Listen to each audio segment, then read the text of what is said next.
a $70 million private jet, hypercars, luxury mansions, and a net worth crossing $1 billion. Today, Cristiano Ronaldo has it all. But did you know there was a time when he couldn't even afford a proper meal and had to beg for leftover burgers outside McDonald's? Childhood photo of Ronaldo plus bold on-screen text, from nothing to $1 billion. How did the son of an alcoholic kitman whom doctors almost aborted become football's first active billionaire? Let's decode the unbelievable story of CR7, poverty in Madeira, and the McDonald's. Growing up in a tiny tin roof house with an alcoholic father and a mother working as a cook. The key moment.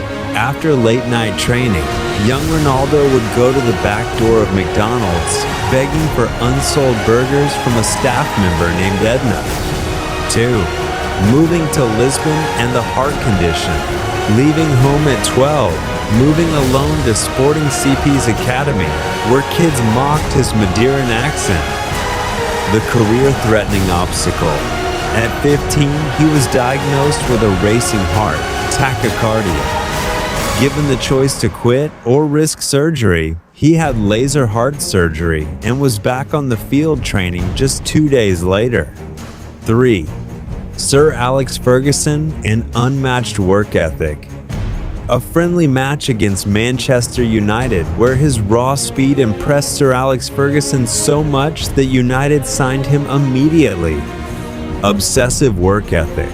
Staying back after practice with ankle weights on to increase foot speed and training long after everyone else went home. Brand CR, $7 billion empire? Becoming Real Madrid's all-time leading goal scorer and signing a lifetime deal with Nike.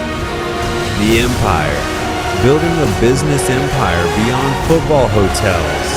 Castana CR. 7 lines, gyms, and top-earning social media sponsorships.